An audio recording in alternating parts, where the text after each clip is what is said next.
ಆತ್ಮಿಕ ಬಂಧುಗಳೇ, ನಿಮ್ಮೆಲ್ಲರಿಗೂ ಜೀವ ಸ್ವರೂಪನಾದಂಥ, ಸರ್ವಶಕ್ತನಾದಂಥ, ಸರ್ವಜ್ಞಾನಿಯಾದಂಥ, ಸರ್ವವ್ಯಾಪಿಯಾಗಿರತಕ್ಕಂಥ ಒಬ್ಬನೇ ಸತ್ಯದೇವರಾದ ಸೃಷ್ಟಿಕರ್ತನಾದ ದೇವರ ಹೆಸರಿನಲ್ಲಿ ವಂದನೆಗಳು. ಮತ್ತೊಮ್ಮೆ ಆತ್ಮಸ್ಪರ್ಶ ಕಾರ್ಯಕ್ರಮಕ್ಕೆ ನಿಮ್ಮೆಲ್ಲರನ್ನ ಪ್ರೀತಿಯಿಂದ ನಾನು ಸುಸ್ವಾಗತಿಸುತ್ತೇನೆ. Once again friends, I am so glad that I can talk to you this time through this telecast about the omnipotent, omniscient and omnipresent God. And I greet you all in the wonderful name of the Almighty, the living God, Lord Jesus Christ.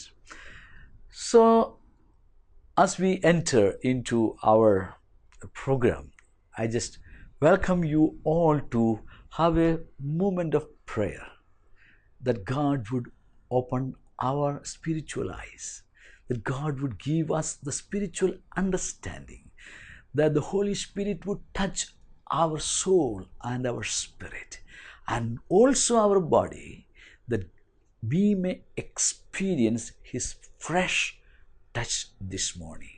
ಹಾಗಾದರೆ ಬನ್ನಿ, ಒಂದು ನಿಮಿಷ ನಾವು ಸರ್ವಶಕ್ತನಾದ ದೇವರ ಬಳಿಯಲ್ಲಿ ಪ್ರಾರ್ಥಿಸೋಣ. ಕರ್ತನೇ, ನಮ್ಮ ಮನೋನೇತ್ರಗಳನ್ನು ತೆರೆಗೆ ಮಾಡು, ನಮ್ಮ ಜ್ಞಾನೇಂದ್ರಿಯಗಳನ್ನು ನೀನು ಬೆಳಗಿಸು ಸ್ವಾಮಿ. ನಮ್ಮ ಶರೀರಗಳನ್ನು ಮುಟ್ಟಿ ಗುಣಪಡಿಸಿರಿ. ನಿನ್ನ ಜೀವವುಳ್ಳ ವಚನಗಳ ಮೂಲಕ ಈ ಹೊತ್ತಿನಲ್ಲಿ ನಮ್ಮನ್ನು ಆಶೀರ್ವದಿಸಿರಿ ಎಂಬುದಾಗಿ ಪ್ರಾರ್ಥಿಸುವ. ಹೌದು, ಜೀವಸ್ವರೂಪನಾದ ದೇವರೇ, ನಿನ್ನ ಜೀವವುಳ್ಳ ವಾಕ್ಯಗಳನ್ನು ಧ್ಯಾನಿಸುತ್ತಿರುವಂಥ ಈ ಒಂದು ಸುಸಂದರ್ಭದಲ್ಲಿ ಪರಿಶುದ್ಧಾತ್ಮನಾದಂಥ ದೇವರೇ, ನಮ್ಮ ಮನೋನೇತ್ರಗಳನ್ನು ಬೆಳಗಿಸು, ಗ್ರಹಿಸಿಕೊಳ್ಳುವುದಕ್ಕೆ ನಮಗೆ ತಿಳುವಳಿಕೆಯನ್ನು ಅನುಗ್ರಹಿಸು, ತಿಳಿದಂಥ ಸಂಗತಿಗಳನ್ನು ಅನುಸರಿಸಿ ಜೀವಿಸುವುದಕ್ಕೆ ನಮಗೆ ಮನಸ್ಸನ್ನು ಅನುಗ್ರಹಿಸು. ನಮ್ಮ ಬಾಳು ನಿನ್ನ ಬೆಳಕಲ್ಲಿ ಬೆಳಗಲಿ. ನಿನ್ನ ವಚನಗಳು ನಮ್ಮ ಕಾಲಿಗೆ ದೀಪವು, ನಮ್ಮ ದಾರಿಗೆ ಬೆಳಕೂ ಆಗಿದೆ ಎಂಬುದಾಗಿ ನೀನೇ ಹೇಳಿರುವಂತನ್ನು ನಾವು ನೆನಪಿಗೆ ತಂದುಕೊಳ್ಳುತ್ತೇವೆ. ಈ ವಾಕ್ಯಗಳ ಮುಂದೆ ನಮ್ಮನ್ನು ನೀನು ಪ್ರತಿಬಿಂಬಿಸು. ನಮ್ಮ ಒಳಗನ ಆ ಒಂದು ಈ ಅನಿಷ್ಟವಾದ, ನಿನಗೆ ಪ್ರಿಯವಿಲ್ಲದಿರತಕ್ಕಂಥ ನಮ್ಮ ಸ್ವಭಾವ ಗುಣಗಳನ್ನು, ಪಾಪದ ಆ ಒಂದು ಸ್ವಭಾವಗಳನ್ನು ನಮಗೆ ತಿಳಿಯಪಡಿಸಿರಿ. ನಾವು ಪಶ್ಚಾತ್ತಾಪಟ್ಟು ನಿನ್ನ ಕಡೆಗೆ ತಿರುಗಿಕೊಂಡು ನಿನಗೋಸ್ಕರ ಬಾಳಲು ನಮ್ಮನ್ನು ಆಶೀರ್ವದಿಸಿರಿ. ಹಾಗೆ ಮಾಡುವುದಕ್ಕಾಗಿ ಸ್ತೋತ್ರ. ನಮ್ಮ ಆತ್ಮ, ಪ್ರಾಣ, ಶರೀರಗಳನ್ನು ಸ್ಪರ್ಶಿಸುವುದಕ್ಕೋಸ್ಕರ ಸ್ತೋತ್ರ. ಯೇಸು ಸ್ವಾಮಿ ಹೆಸರಿನಲ್ಲಿ ಪ್ರಾರ್ಥಿಸಿ ಬೇಡಿದ್ದೇನೆ, ಆಮೇನ್. Okay friends, I request you that you may continue to pray for this program even as you watch, and I also request you to make me a call and sometimes write an email. I want to know how you are blessed through this telecast. ಹಾಗಾದರೆ ಮಿತ್ರರೇ, ಈ ಕಾರ್ಯಕ್ರಮವನ್ನು ವೀಕ್ಷಿಸುತ್ತಿರುವಾಗಲೇ ನೀವು ಪ್ರಾರ್ಥನಾಪೂರ್ವಕವಾಗಿ ದೇವರ ವಚನಗಳನ್ನು ಧ್ಯಾನಿಸುವುದಾದರೆ ಖಂಡಿತ ದೇವರು ನಿಮ್ಮ ಆತ್ಮವನ್ನು ಸ್ಪರ್ಶಿಸುವನು, ಆಶೀರ್ವದಿಸುವನು. ಅಷ್ಟೇ ಮಾತ್ರವಲ್ಲ, ಈ ಕಾರ್ಯಕ್ರಮಕ್ಕೋಸ್ಕರವಾಗಿ ನೀವು ಯಾವಾಗಲೂ ಪ್ರಾರ್ಥನೆ ಮಾಡಿರಿ. ನಿಮ್ಮ ಸ್ನೇಹಿತರಿಗೆ ಈ ಕಾರ್ಯಕ್ರಮದ ಆ ಒಂದು ಪರಿಚಯವನ್ನು ಮಾಡಿರಿ. ಮಾತ್ರವಲ್ಲದೆ ಈ ಒಂದು ಕಾರ್ಯಕ್ರಮದ ಸಂದರ್ಭದಲ್ಲಿ ಈ ಒಂದು ಸ್ಕ್ರೀನ್ನಲ್ಲಿ ತೋರಿ ಬರುವಂಥ ನನ್ನ ಫೋನ್ ನಂಬರಿಗೆ ನಿಮ್ಮ ಪ್ರಶ್ನೆಗಳು ನೀವು ತಿಳಿಸಬಹುದು, ಅಥವಾ ನಿಮ್ಮ ಅಭಿಪ್ರಾಯಗಳನ್ನು ನನಗೆ ನೀವು ತಿಳಿಸಬಹುದು. ನೀವು ಇಮೇಲ್ ಮುಖಾಂತರ ನನ್ನೊಟ್ಟಿಗೆ ಸಂಪರ್ಕ ಮಾಡಿಕೊಳ್ಳಬಹುದು. ನೀವು ಸತ್ಯ ಸ್ವರೂಪನಾದ ದೇವರ ನಿಕಟವಾದ ಸಂಬಂಧಕ್ಕೆ ಬರಬೇಕು ಎಂಬುದೊಂದೇ ಈ ಕಾರ್ಯಕ್ರಮದ ಸದುದ್ದೇಶ. ದೇವರು ನಿಮ್ಮನ್ನು ವಿಶೇಷವಾಗಿ ಆಶೀರ್ವದಿಸಲಿ ಮಿತ್ರರೇ. ಸರಿ, ನಾವು ಕಳೆದ ಸಂಚಿಕೆಯಲ್ಲಿ ಮಾತನಾಡ್ತಾ ಇದ್ದದ್ದು ಪ್ರಾರ್ಥನೆಯ ಅಡ್ಡಿ ಮತ್ತು ಪ್ರಾರ್ಥನೆಗೆ ಅಡಚಣೆ ಕೊಡುವಂಥ ಸಂಗತಿಗಳ ಕುರಿತಾಗಿದೆ. Okay, we have been discussing or studying about the hindrances of prayer, or the conditions which God has placed before us when we pray. ಸತ್ಯ ಸ್ವರೂಪನಾದ ದೇವರ ಸನ್ನಿಧಿಯಲ್ಲಿ ನಾವು ಪ್ರಾರ್ಥನೆ ಮಾಡೋದಕ್ಕೆ ಬಂದಾಗ ನಾವು ಅನುಸರಿಸಬೇಕಾದಂಥ ದೇವರ ಷರತ್ತುಗಳು, ಕಂಡೀಷನ್ಸ್ಗಳ ಕುರಿತಾಗಿ, ಅಥವಾ ಪ್ರಾರ್ಥನೆಗೆ ದೇವರಿಂದ ನಮಗೆ ಉತ್ತರ ಸಿಕ್ಕದೇ ಇರುವುದಕ್ಕೆ ಇರುವ ಕಾರಣಗಳು, ಅಡ್ಡಿ ಅಡಚಣೆಗಳು, ಅದರ ಕುರಿತಾಗಿ ನಾವು ಕಳೆದ ಸಂಚಿಕೆಯಲ್ಲಿ ಅಥವಾ ಸಂಚಿಕೆಗಳಲ್ಲಿ ನಮ್ಮ ಡಿಸ್ಕಷನ್ಗಳಲ್ಲಿ ನಾವು ಚರ್ಚಿಸ್ತಾ ಇದ್ದೆವು. ಅದನ್ನು ನಾನು ಮುಂದುವರಿಸ್ತಾ ಇದ್ದೇನೆ. ಯಾಕಂದರೆ ಪ್ರಾರ್ಥನೆಯು ಸತ್ಯವೇದದಲ್ಲಿ ಯೇಸು ಸ್ವಾಮಿ ಕಲಿಸಿರುವಂಥ ಅತೀ ಪ್ರಾಮುಖ್ಯವಾದಂಥ ಒಂದು ವಿಷಯವಾಗಿದೆ. 3.5 ವರ್ಷ ಕಾಲ ಕರ್ತನಾದ ಯೇಸು ಸ್ವಾಮಿಯ ಶಿಷ್ಯರುಗಳು ಆತನ ಜೊತೆಯಲ್ಲಿದ್ದಾಗ ಸ್ವಾಮಿಗೆ ಅವರು ಕೇಳಿಕೊಂಡಂಥ ಒಂದೇ ಒಂದು ವಿಷಯ, ನಮಗೆ ಕಲಿಸಿಕೊಡಿ ಎಂಬುದಾಗಿ ಕೇಳಿಕೊಂಡಂಥ ಒಂದೇ ವಿಷಯ, ಅದು ಪ್ರಾರ್ಥನೆ ಎಂಬುದಾಗಿ ಸತ್ಯವೇದ ಹೇಳುತ್ತದೆ. And that was the only thing the disciple asked to their master and teacher and guru, that they may learn how to pray. How to pray. So they asked the Lord Jesus, teach us to pray. So if that is very important, then you and me need to learn how to pray. ಇದು ಆ 12 ಮಂದಿ ಶಿಷ್ಯರಿಗೆ ಬಹಳ ಪ್ರಾಮುಖ್ಯವಾಗಿದ್ದದ್ದು ಸತ್ಯವಾದರೆ, ನಾನು ಮತ್ತು ನೀವು ಪ್ರಾರ್ಥನೆಯನ್ನು ಮಾಡುವುದು ಕಲಿತುಕೊಳ್ಳಬೇಕು. There is no limitation for study ಅಲ್ವಾ? ಕಲಿಕೆಗೆ ಒಂದು ಪ್ರಾಯದ ಮಿತಿ ಇಲ್ಲ. ಯಾವ ಒಂದು ವಿಷಯದ ಕುರಿತಾದರೂ ಸರಿಯೇ, ಕಲಿಕೆಗೆ ಒಂದು ಪ್ರಾಯದ ಮಿತಿ ಇಲ್ಲ. ಚಿಕ್ಕ ಮಗುವಿನಿಂದ ಹಿಡಿದು ಸಮಾಧಿ ಸೇರುವ ತನಕ ಒಬ್ಬ ವ್ಯಕ್ತಿ ಕಲಿಯಲಿಕ್ಕೆ ಸಾಧ್ಯ. ಮನಸ್ಸಿದ್ದರೆ ಕಲಿತುಕೊಳ್ಳೋದಕ್ಕೆ ಸಾಧ್ಯ. If you have a mind to study, you can study even till you go to the tomb or till you die. From the very childhood to the deathbed, we can keep on studying anything and everything. You can study, but many times we limit ourselves. Okay, ನಾವು ಸ್ಕೂಲ್ಗಳಲ್ಲಿ ಅಥವಾ ಕಾಲೇಜುಗಳಲ್ಲಿ ಓದುತ್ತಿರುವಾಗ ನಾವು ಓದುತ್ತೇವೆ. ಅದನ್ನು ಬಿಟ್ಟ ನಂತರ ಮತ್ತೆ ನಾವು ಕಲಿಯೋದ್ರ ಬಗ್ಗೆ ನಾವು ಚಿಂತನೆ ಮಾಡಲ್ಲ, ರೈಟ್? ಆದರೆ ಮನುಷ್ಯ ಜೀವನ ಎಂಬುವಂಥದ್ದು ಸಾಯುವ ತನಕ ಕಲಿಯಲಿಕ್ಕೆ ಸದವಕಾಶ ಇರುವಂಥ ಒಂದು ಜೀವನವಾಗಿದೆ. The human life is so precious that from the very birth till our death we can explore so many new things, and we can learn so many new things. But the problem is, once we leave the college or the school, we stop our study. Many people stop their studying. So they limit their brain, they limit their understanding. I remember I read some time back, an average man usually use 2 to 3% of his brain in his lifetime. ಒಬ್ಬ ಮನುಷ್ಯನು ತನ್ನ ಜೀವಮಾನ ಕಾಲದಲ್ಲಿ 2 ಅಥವಾ 3% ಮಾತ್ರ ಸಾಮಾನ್ಯವಾಗಿ ಎಲ್ಲರೂ ಉಪಯೋಗ ಮಾಡಿಕೊಳ್ತಾರಂತೆ, ತಮ್ಮ ಮೆದುಳನ್ನು, ತಮ್ಮ ಜ್ಞಾನವನ್ನು. ಓಕೆ, ಅತಿ ದೊಡ್ಡ ಬುದ್ಧಿವಂತನಾಗಿದ್ದಂಥ, ಪ್ರಪಂಚದಲ್ಲಿ ಬದುಕಿದ್ದಂಥ ಅತಿ ದೊಡ್ಡ ಬುದ್ಧಿವಂತನು ಎಂಬ ಹೆಸರು ಪಡೆದುಕೊಂಡಂಥ ಆಲ್ಬರ್ಟ್ ಐನ್ಸ್ಟೀನ್ ಅವರು ತನ್ನ ಬ್ರೈನಿನ, ತನ್ನ ಬುದ್ಧಿಶಕ್ತಿಯ 11% ಮಾತ್ರ ಬಳಸಿಕೊಂಡ್ರಂತೆ. So think about the other things. So ಮನುಷ್ಯನ ಒಂದು ಜ್ಞಾನಕ್ಕೆ ಮಿತಿ ಇಲ್ಲ ಎಂದು ಹೇಳಬಹುದು. ಆದರೆ ನಾನು ನನ್ನ ಮನಸ್ಸನ್ನು ಮಿತಿಪಡಿಸಿಕೊಂಡರೆ ಹೊರತು ನನ್ನ ಮನಸ್ಸಿಗೆ ಮಿತಿ ಇಲ್ಲ. ನಾನು ಎಷ್ಟು ಬೇಕಾದರೂ ಕಲಿತುಕೊಳ್ಳಬಹುದು, ನನಗೆ ಮನಸ್ಸಿರಬೇಕಷ್ಟೇ. ಮತ್ತು ಅದಕ್ಕಾಗಿ ನಾನು ಶಿಸ್ತುಗೊಳಿಸಬೇಕು, ಅಥವಾ I should train up my mind Not only I should have a mind to learn, but also discipline my mind to learn new things. But now, as I am talking about the prayer, we need to learn how to do an effective prayer, how to have an effective prayer life. ಕ್ರಾಂತಿಕಾರಿಯಾದಂಥ ಒಂದು ಪ್ರಾರ್ಥನೆ, ಕ್ರಿಯಾತ್ಮಕವಾದ ಒಂದು ಪ್ರಾರ್ಥನೆಯ ಜೀವನವನ್ನು ಮಾಡುವುದಕ್ಕೆ ನಾವು ಕಲಿತುಕೊಳ್ಳಬೇಕು. ಯೇಸು ಸ್ವಾಮಿ ತನ್ನ ಶಿಷ್ಯರಿಗೆ ಕಲಿಸಿದರ ಕುರಿತಾಗಿ ನಾವು ನೋಡುತ್ತೇವೆ, ಪ್ರಾರ್ಥನೆಯನ್ನು ಕಲಿಸಿಕೊಟ್ಟರ ಕುರಿತಾಗಿ ನಾವು ನೋಡುತ್ತೇವೆ. ಸ್ವಾಮಿ ಹೇಳ್ತಾನೆ, ನಿಮ್ಮ ಪ್ರಾರ್ಥನೆಗೆ ಅಡ್ಡಿಪಡಿಸುವ ಅನೇಕ ಸಂಗತಿಗಳಿವೆ.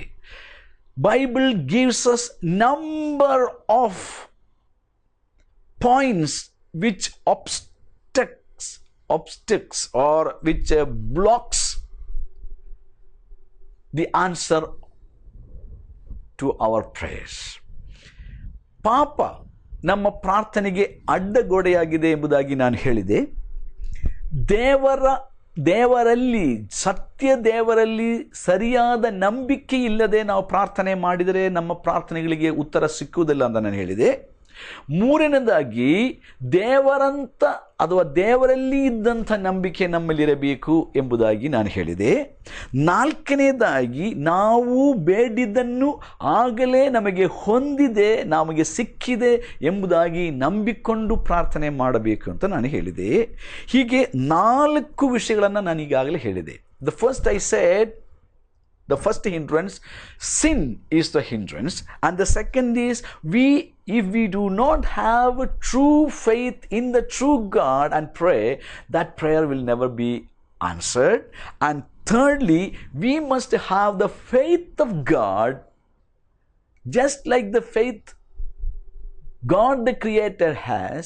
We must also have the same kind of faith, and when we pray with that kind of faith, God will surely answer our prayers. And fourthly, we must believe what we have prayed for has been already received. We must believe. Otherwise, we will not be able to see the result to our prayer. ಹೀಗೆ 4 ವಿಷಯಗಳು. So I have said you 4 hindrances for our answers to prayer. And today I wanted to discuss with you the 5th and one of the very important truth which Jesus has taught in the scripture, in the Bible, about the hindrance to our prayer. ನಮ್ಮ ಪ್ರಾರ್ಥನೆಯನ್ನು ಅಡ್ಡಿಪಡಿಸುವಂಥ 5ನೆಯ ಬಹಳ ಮುಖ್ಯವಾದಂಥ ವಿಷಯ. ಈ ಒಂದು ವಿಷಯವನ್ನು ಅನೇಕ ದಿನಗಳು ನಾನು ಬೋಧಿಸಬಹುದು, ಆದರೆ ನಮಗೆ ಸ್ವಲ್ಪ ಕಾಲದ ಸಮಯದಲ್ಲಿ ಎಷ್ಟು ಮಾತ್ರ ನಾವು ನೋಡೋಣ.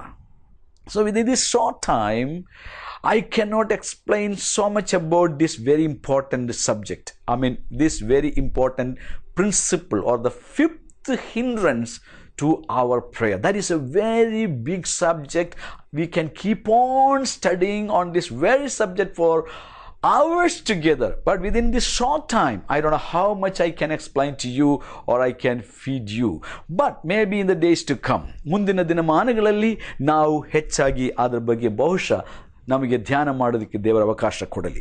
The 5th and very important principle is, or condition which God has taught us, the Lord has taught us, is found in the book of Mark chapter 11. ಮಾರ್ಕನ ಸುವಾರ್ತೆ 11ನೇ ಅಧ್ಯಾಯದಲ್ಲಿ ಯೇಸು ಸ್ವಾಮಿ ಈ ಸತ್ಯವನ್ನು ಪ್ರಾರ್ಥನೆ ವಿಷಯದಲ್ಲಿ ಹೇಳುವಾಗ ಹೇಳುತ್ತಾನೆ.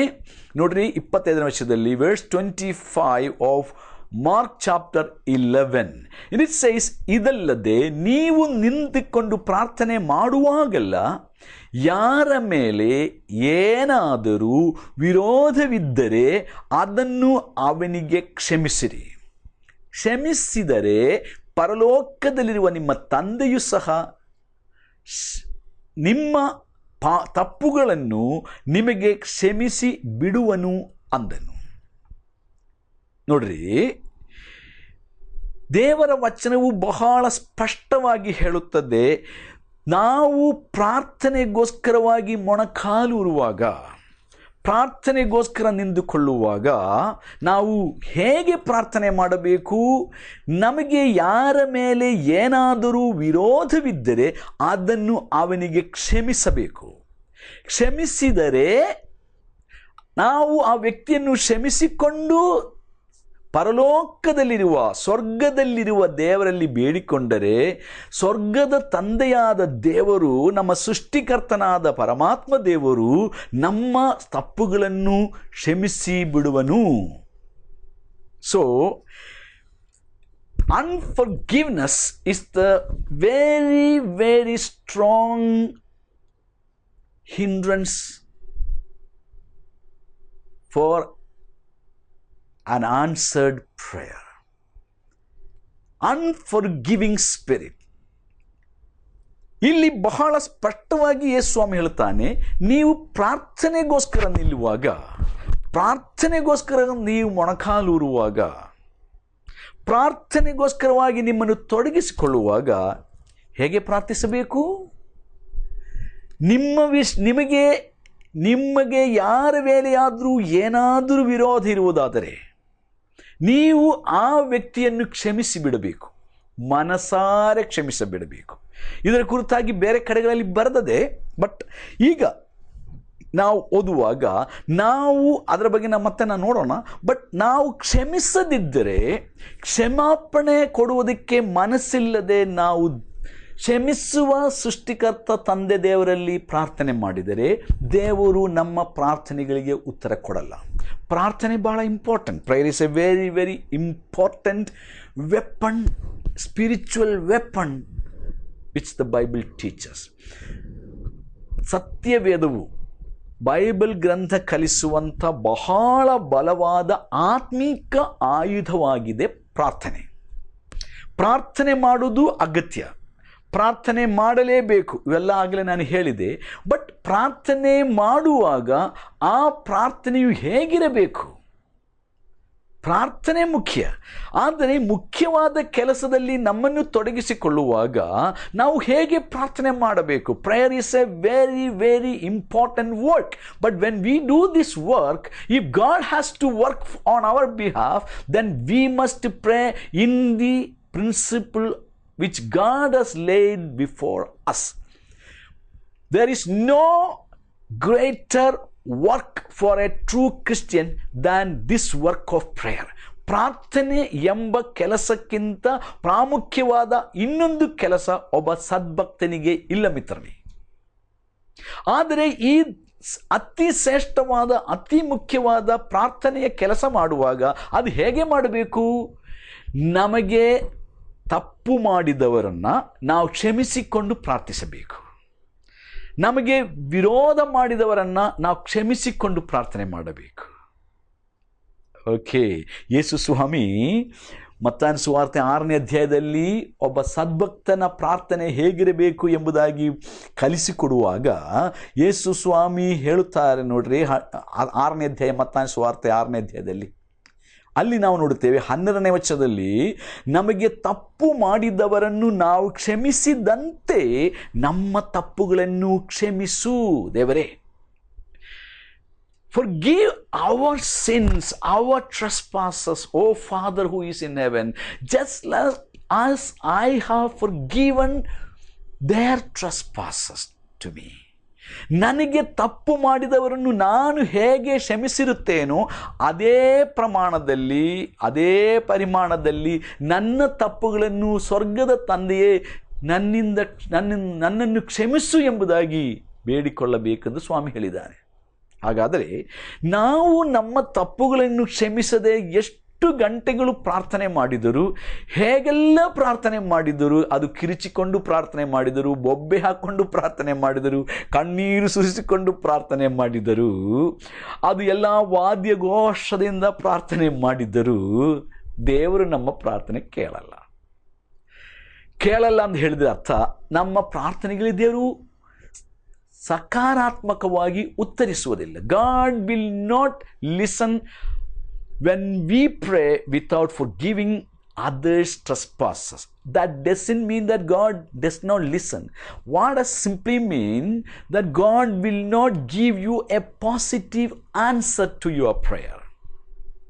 God is listening, God is hearing, but God will not respond to your prayer positively. ದೇವರು ಕೇಳುತ್ತಾನೆ ನಿಮ್ಮ ಪ್ರಾರ್ಥನೆಯ ಮಾತುಗಳಲ್ಲ, ಆದರೆ ನಿಮ್ಮ ಮನೋಭಾವ ದೇವರಿಗೆ ಚೆನ್ನಾಗಿ ಗೊತ್ತಿದೆ. God knows your intentions, God knows your attitude, God knows your status of your soul. ನಿಮ್ಮ ಆತ್ಮದ, ನಿಮ್ಮ ಹೃದಯದ ಸ್ಥಿತಿಗತಿಗಳನ್ನು ತಿಳಿದಂಥ ದೇವರಿಗೆ ಚೆನ್ನಾಗಿ ಗೊತ್ತಿದೆ. ನೀವು ಇಂಥ ವ್ಯಕ್ತಿಗಳನ್ನು ಕ್ಷಮಿಸದೆ, ನೀವು ಅವರನ್ನು ವಿರೋಧಿಸುವ ವ್ಯಕ್ತಿ, ನೀವು ದ್ವೇಷಿಸುವ ವ್ಯಕ್ತಿ, ಅವರ ಮೇಲೆ ಕೋಪ ಇರುವ ವ್ಯಕ್ತಿ, ಅವರ ಮೇಲೆ ಹಾಗೆ ಇರುವ ವ್ಯಕ್ತಿ, ಅವರನ್ನು ಸೇಡು ತೀರಿಸಬೇಕು ಅಂತ ಅಭಿಪ್ರಾಯ ಇರುವ ವ್ಯಕ್ತಿ ಆದ ಕಾರಣ ನೀವು ಎಷ್ಟು ಗಂಟೆಗಳ ಕಾಲ ಪ್ರಾರ್ಥನೆ ಮಾಡಿದರೂ ದೇವರು ಆ ಪ್ರಾರ್ಥನೆಗಳಿಗೆ ಸಕಾರಾತ್ಮಕವಾಗಿ ಉತ್ತರಿಸುವುದಿಲ್ಲ. ಅದಕ್ಕೆ ಯೇಸು ಸ್ವಾಮಿ ಹೇಳುತ್ತಾನೆ, ಕ್ಷಮಿಸುವುದು ಎಷ್ಟು ಶ್ರೇಷ್ಠವಾದ ವಿಷಯ, ಎಷ್ಟು ಮುಖ್ಯವಾದ ವಿಷಯ ಎಂಬುದಾಗಿ. So God is telling us, unless you are willing to forgive, unless you are willing to forgive with your whole heart to the person who has ill-treated you, the person who has done something wrong to you, the person who has backbited, the person who have persecuted you, the person who has troubled you. You must remember me. I have prayed for them. I have forgiven them. I have extended my love to them. ನಾನು ನನಗೆ ವಿರೋಧ ಮಾಡಿದವರನ್ನು, ನನ್ನನ್ನು ನಿಂದಿಸಿದವರನ್ನು, ನನಗೆ ಹಿಂಸೆ ಪಡಿಸಿದವರನ್ನು, ನನ್ನನ್ನು ದ್ವೇಷಿಸಿದವರನ್ನು ನಾನು ಕ್ಷಮಿಸಿದ್ದೇನೆ. ಪರಲೋಕದ ತಂದೆಯು ಕ್ಷಮಿಸಿದ್ದಾನೆ. ಅದೇ ಪ್ರಕಾರ ನನ್ನನ್ನು ನಂಬಿದಂಥ ನನ್ನವರಾದ ನೀವು, ನನ್ನ ಹಿಂಬಾಲಕರಾದ, ನನ್ನ ಶಿಷ್ಯರಾದ ನೀವು ನನ್ನ ಸ್ವಭಾವವುಳ್ಳವರಾಗಿದ್ದರೆ ಮಾತ್ರ, ನನ್ನ ಹೆಸರಿನಲ್ಲಿ ನೀವು ಪ್ರಾರ್ಥಿಸುವಾಗ, ನನ್ನನ್ನು ಭೂಲೋಕಕ್ಕೆ ಕಳುಹಿಸಿಕೊಟ್ಟ ತಂದೆಯೊಟ್ಟಿಗೆ ನೀವು ಪ್ರಾರ್ಥಿಸುವಾಗ, ತಂದೆಯೊಡನೆ ನೀವು ಬೇಡಿಕೊಳ್ಳುವಾಗ, ನಿಮ್ಮ ಪ್ರಾರ್ಥನೆಗೆ ಸದುತ್ತರವು ದಯಪಾಲಿಸಬೇಕಾದರೆ ನನ್ನಲ್ಲಿರುವಂಥ ಗುಣ ನಿಮ್ಮಲ್ಲಿರಬೇಕು, ನನ್ನಲ್ಲಿದ್ದ ಮನಸ್ಸು ನಿಮ್ಮಲ್ಲಿರಬೇಕು. ಅದರ್ವೈಸ್ ನೀವು ಎಷ್ಟು ಪ್ರಾರ್ಥನೆ ಮಾಡಿದರೂ it is A waste of time, it is A waste of energy, it is only A religious activity. ನಾವು ಯಥಾರ್ಥ ಹೃದಯದಿಂದ ಪ್ರಾರ್ಥನೆ ಮಾಡದೆ ನಾವು ಚಟುವಟಿಕೆಯಲ್ಲಿ ತೊಡಗಿಸಿಕೊಂಡರೆ ನಾವು ಸಮಯವನ್ನು ವ್ಯರ್ಥಪಡಿಸಿಕೊಳ್ತಾ ಇದ್ದೇವೆ ಹೊರತು ನಮ್ಮ ಪ್ರಾರ್ಥನೆಗೆ ದೇವರು ಉತ್ತರ ಕೊಡಲ್ಲ. ಆದ ಕಾರಣ ಪ್ರಾರ್ಥನೆಗೋಸ್ಕರ ನಾವು ನಿಲ್ಲುವಾಗ, ಕೂತ್ಕೊಳ್ಳುವಾಗ ನಾವು ನಮ್ಮ ದೇವರಿಗೆ ಪ್ರಾರ್ಥಿಸಬೇಕು. ದೇವರೇ, ದಯವಿಟ್ಟು ನನಗೆ ಕ್ಷಮಿಸುವ ಮನಸ್ಸು ಕೊಡಿ ಸ್ವಾಮಿ. ನನಗೆ ತಪ್ಪು ಮಾಡಿದವರು ನಾನು ಮನಸ್ಸಾರೆ ಕ್ಷಮಿಸಿ ಬಿಡುತ್ತೇನೆ, ಅದೇ ಮನಸ್ಸು ನನಗೆ ಕೊಡ್ರಿ ಸ್ವಾಮಿ. ನನ್ನನ್ನು ನೀನು ನನ್ನೆಲ್ಲ ತಪ್ಪುಗಳಿಂದ ಕ್ಷಮಿಸಿದ ಹಾಗೆ, ನನ್ನ ತಪ್ಪುಗಳೆಲ್ಲವನ್ನು ನೀನು ಕ್ಷಮಿಸಿ ನನ್ನನ್ನು ನೀನು ಸೇರಿಸಿಕೊಂಡ ಹಾಗೆ, ನನಗೆ ವಿರೋಧವಾಗಿ ತಪ್ಪು ಮಾಡಿದವರೆಲ್ಲರನ್ನು ನಾನು ಮನಸಾರೆ ಕ್ಷಮಿಸಿಬಿಡುತ್ತೇನೆ. ಅವರು ನನ್ನನ್ನು ಕ್ಷಮಿಸಿದರೂ ಸರಿ, ಕ್ಷಮಿಸದಿದ್ದರೂ ಸರಿ, ನಾನು ಅವರನ್ನು ಕ್ಷಮಿಸ್ತೇನೆ. ಇಂಥ ಒಂದು ಮನೋಭಾವದಿಂದ ನಾವು ಪ್ರಾರ್ಥಿಸಿದರೆ ದೇವರು ಕಡ್ಡಾಯ ನಮ್ಮ ಪ್ರಾರ್ಥನೆಯನ್ನು ಕೇಳಿ ನಮಗೆ ಸದುತ್ತರವನ್ನು ದಯಪಾಲಿಸುವನು. ದೇವರು ತಾನೇ ಈ ವಾಕ್ಯದ ಮೂಲಕವಾಗಿ ನಮ್ಮ ಮನೋನೇತ್ರಗಳನ್ನು ತೆರೆಯಲಿ. ಇದು ಬಹಳ ಆಳವಾದ ವಿಷಯ. ಮುಂದಿನ ವಾರದಲ್ಲಿ ಇದೇ ಸಮಯದಲ್ಲಿ ನಾವು ಮತ್ತೆ ಭೇಟಿಯಾಗೋಣ. ಅಲ್ಲಿವರೆಗೂ ದೇವರು ತನ್ನ ಕೃಪೆಯಲ್ಲಿ, ತನ್ನ ಕ್ಷಮಾಪಣೆಯಲ್ಲಿ ನಿಮ್ಮನ್ನು ಕಾಪಾಡಲಿ, ನನ್ನನ್ನು ಕಾಪಾಡಲಿ. ಒಂದು ನಿಮಿಷ ಪ್ರಾರ್ಥನೆ ಮಾಡುವ, ಮನಸ್ಸಾರೆ ನಮ್ಮ ವಿರೋಧಿಗಳಿಗಾಗಿ ಪ್ರಾರ್ಥಿಸುವ, ನಮ್ಮ ಬಗ್ಗೆ ದೂಷಣೆ ಮಾಡಿದವರನ್ನು, ನಮ್ಮನ್ನು ಹಿಂಸೆ ಪಡಿಸಿದವರನ್ನು, ನಮಗೆ ದೋಷ ಮಾಡಿದವರನ್ನು, ನಮಗೆ ಅನೇಕ ರೀತಿಯಲ್ಲಿ ಅವಮಾನಪಡಿಸಿದಂಥವರನ್ನು ಯೇಸುವೇ ನೀನು ಕ್ಷಮಿಸೆಂಬುದಾಗಿ ಪ್ರಾರ್ಥಿಸುವ. ಬಹುಶಃ ಈ ಸಮಯದಲ್ಲಿ ಅವರ ಹೆಸರು ನಿಮ್ಮ ಮನಸ್ಸಿಗೆ ಬರುತ್ತಾ ಇರಬಹುದು. ಅವರ ನೆನಪು ನಿಮಗೆ ದೇವರು ಕೊಡ್ತಾ ಇದ್ದಾನೆ. ನೀವು ಪ್ರಾರ್ಥನೆ ಮಾಡಿರಿ, ಸ್ವಾಮಿ ಇವರನ್ನು ನಾನು ಕ್ಷಮಿಸ್ತೇನೆ, ಇವರನ್ನು ನಾನು ಕ್ಷಮಿಸ್ತೇನೆ, ಈ ವ್ಯಕ್ತಿಯನ್ನು ನಾನು ಕ್ಷಮಿಸ್ತೇನೆ, ಅವರು ಮಾಡಿದ ತಪ್ಪುಗಳೆಲ್ಲವನ್ನು ನಾನು ಕ್ಷಮಿಸ್ತೇನೆ ಎಂಬುದಾಗಿ ದೇವರೇ ನನ್ನನ್ನು ಬಲಪಡಿಸೆಂದು ಪ್ರಾರ್ಥಿಸುವ. ಕರ್ತನಾದ ಯೇಸುವೇ, ಈ ಮುಂಜಾನೆ ವೇಳೆಯಲ್ಲಿ ನಿನ್ನ ಅಮೂಲ್ಯವಾದ ವಾಕ್ಯಗಳ ಮುಂದೆ ನಮ್ಮನ್ನು ತಗ್ಗಿಸಿಕೊಳ್ಳುತ್ತೇವೆ. ನಾವು ಹೇಗೆ ಪ್ರಾರ್ಥನೆ ಮಾಡಿಕೊಂಡರೆ ನಮ್ಮ ಪ್ರಾರ್ಥನೆಗಳಿಗೆ ಸದುತ್ತರವನ್ನು ದಯಪಾಲಿಸ್ತೇನೆಂಬುದಾಗಿ ನೀನು ಕೊಟ್ಟ ವಾಗ್ದಾನದ ಮೇರೆಗೆ, ವಚನದ ಮೇರೆಗೆ, ಕಂಡೀಷನ್ನ ಮೇರೆಗೆ ಈ ಸಮಯದಲ್ಲಿ ನಮಗೆ ವಿರೋಧ ಮಾಡಿದ ಎಲ್ಲ ನಮ್ಮ ವಿರೋಧಿಗಳಿಗಾಗಿ ನಾವು ಪ್ರಾರ್ಥಿಸ್ತೇವೆ. ಅವರನ್ನು ನಾವು ಮನಸ್ಸಾರೆ ಕ್ಷಮಿಸಿಬಿಡುತ್ತೇವೆ. ಅವರು ನಮ್ಮನ್ನು ಹೀಯಾಳಿಸಿದ್ದು, ನಮ್ಮನ್ನು ಅವಮಾನಪಡಿಸಿದ್ದು, ನಮಗೆ ಹಿಂಸೆ ಪಡಿಸಿದ್ದು, ನಮ್ಮ ಹೆಸರು ಕೆಡಿಸಿದ್ದು, ನಮ್ಮ ಕುಟುಂಬದ ಹೆಸರು ಕೆಡಿಸಿದ್ದು, ನಮ್ಮ ಮಕ್ಕಳ ಭವಿಷ್ಯ ಕೆಡಿಸಿದ್ದು, ಅವರು ನಮಗೆ ಮಾಡಿದ ಎಲ್ಲ ಅನ್ಯಾಯಗಳನ್ನು ಯೇಸುವೇ ನಾನು ಕ್ಷಮಿಸುತ್ತೇನೆ, ನಾವು ಕ್ಷಮಿಸುತ್ತೇವೆ. ಸ್ವಾಮಿ, ಈ ಕ್ಷಮಾಪಣೆಯವರ ಅರ್ಥ ಮಾಡಿಕೊಳ್ಳಲಿ. ಅವರು ನಿನ್ನ ಬಳಿಗೆ ಬರಲಿ. ನಿನ್ನಿಂದ ಅವರು ಕ್ಷಮಾಪಣೆ ಹೊಂದಿಕೊಂಡು ನಿನ್ನ ಮಕ್ಕಳಾಗಿ, ನಿನ್ನ ಸ್ವಭಾವದವರಾಗಿ ನಾವು ಜೀವಿಸುವ ಹಾಗೆ ಅವರು ಜೀವಿಸಲು ಕೃಪೆ ಮಾಡಿರಿ ಸ್ವಾಮಿ. ಮುಂಜಾನೆಯಲ್ಲಿ ನಮಗೆ ಕೊಟ್ಟ ವಚನಕ್ಕಾಗಿ ಸ್ತೋತ್ರ. ಇಡೀ ದಿವಸ ಮಾತ್ರವಲ್ಲ, ಜೀವನದ ಉದ್ದಕ್ಕೂ ನಾವು ನಮ್ಮ ವಿರೋಧಿಗಳನ್ನು ಕ್ಷಮಿಸುವರಾಗಿ ಕಾಣಿಸಿಕೊಳ್ಳಲು ನಮಗೆ ಸಹಾಯ ಮಾಡಿರಿ. ಯೇಸು ಸ್ವಾಮಿ ಹೆಸರಿನಲ್ಲಿ ಪ್ರಾರ್ಥಿಸುತ್ತೇನೆ. ಆಮೇನ್. ದೇವರು ನಿಮ್ಮನ್ನು ಆಶೀರ್ವದಿಸಲಿ.